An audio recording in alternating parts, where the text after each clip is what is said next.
নোয়াখালী সুধারামে নিয়াজপুর ইউনিয়নের জাহানাবাদ গ্রামে পুলিশ প্রশাসন পরিচয় দিয়ে গভীর রাতে দুর্ধর্ষ ডাকাতি, নগদ টাকা ও ৮ ভরি স্বর্ণসহ ১৫ লক্ষ টাকার মালামাল লুটপাট করার অভিযোগ করেছেন ভুক্তভোগী পরিবার।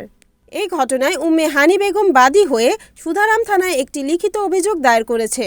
ঘটনার ২ দিন পরে ও স্বর্ণ উদ্ধার ও রহস্য উদ্ঘাটন করতে পারেনি পুলিশ। এর আগে ঘটনাটি ঘটেছে মঙ্গলবার গভীর রাতে। ভুক্তভোগী পরিবার জানান, ২৭ জন লোক তারা মুখোশ লাগাই না, এত করে চিনি না, শুধু একজন চিনছি। এবছর কজন শুধু একজনটা চিনছি। এই লোকে এই সমস্ত আমার স্বর্ণ গয়না টাকা পয়সা যা হাসির সব স্বর্ণ ৮ ভরি টাকা ৮০,০০০ এই সব চলে গেছে। ওই ছোট বড় আলমারি খুলছে, চাইলের দাম খুলছে, ফ্রিজ খুলছে, একা সব কিছু খুলছে। আমার ৮ ভরি স্বর্ণ চলে গেছে। আমার ছোটো বড় স্বর্ণ কিন সব। আমার 2 বিদেশ থাকে, আমার ঘরে কেউ নাই, শুধু আমরা 3 জন মহিলা। পুলিশ অফিসার শিবাস ছিল, শিবাস দাঁড়ায় থাকে, আমাদেরকে বলছে যে কি ঠিক আছে, আমরা কোনো কিছু পাই নাই, আপনারা থাকেন, নিশ্চিন্তে থাকেন, এ কথা বলে শিবাস চলে গেছে। শিবাস চলে যাওয়ার পরে প্রায় 2টা থেকে 2:30টার মধ্যে ওই লোকটা মেয়ের দাদা আবার আসছে, নাম হচ্ছে বসর। সে আবার আসছে, সে ওই যে আমাদের এখানে মেন গেটে পুলিশ থাকা অবস্থাতে মেন গেটে তালা মারছে, ওই তালাটা সে ভাঙিয়ে এখানে ভিতরে ঢুকাতে আমরা কারো আর দেখতেছি না, চিনতেছিও না, কীভাবে দেখার কোনো অপশন নাই।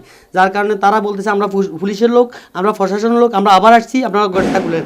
অনেক পিড়াপিড়ি করতেছে, যার কারণে পরবর্তীতে খুলে দেওয়া হয়েছে।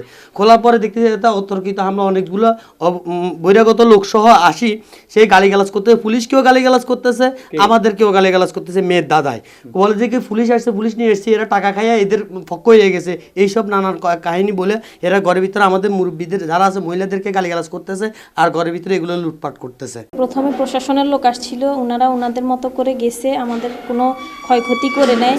এরপরে কিছুক্ষণ পরে রাত্রে প্রায় ঘন্টাখানিক পরে বা 2 পরে ওরা আবার আসি ওরা প্রশাসনের পরিচয় দিতেছে, দেওয়ার পর আমরা খুলতেছি না। এরপরে আমাদের মেন গেটে প্রশাসনের লোক যে তালাটা আমাদেরকে দিয়ে দিয়েছিল, ওরা ওইটা কী করছে ভেঙে ফেলছে। ভেঙে ফেলার পরে ওরা কি প্রশাসনের লোক না কি আমরা বুঝতে পারি না, দরজা খুলে দিছিল, প্রশাসনের পরিচয় দিয়ে ওরা আবার বাড়িতে ঢুকছিল। এরপরে কয়েকজন সন্ত্রাসী মিলে ঢুকছিল, ওদের মুখ বাঁধা ছিল। এরপরে যে একজনকে শুধু চিনছি, ওনাকে চিনার পর আর কাউকে আমরা চিনতে পারি না। এরপরে সব কিছু লুট ভাঙি উনি আমাদের স্বর্ণ গয়লা ছিল, টাকা পয়সা ছিল, এগুলো সব কিছু ওরা লুট করে ফেলছিল। আর আমাদেরকে হুমকি ধুমকি দিতেছিল। প্রশাসনের লোক ছিল, ওরা কিছু করতে পারে না। পুলিশগুলো আমাদের থেকে টাকা খাইছে, আপনাদের থেকে খাই কিছু করতে পারে না, এগুলো বলে ওরা বিভিন্ন ধরনের হুমকি দিতেছিল। আমরা এটা সুস্থ বিচার চাই এবং আমাদের যে জিনিসপত্রগুলো ওরা লুট করছে এগুলো যেন ফিরিয়ে দেয়, আর আমাদের মান সম্মান যেন আমরা ঠিকমতো ফিরে পাই।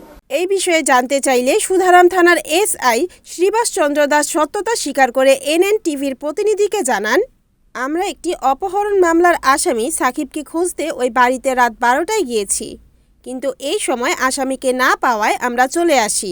পরের ঘটনা আমরা জানি না, তবে তারা আমাকে জানানোর পর থানায় অভিযোগ দেওয়ার পরামর্শ দিয়েছি। অভিযোগের আলোকে তদন্ত চলছে।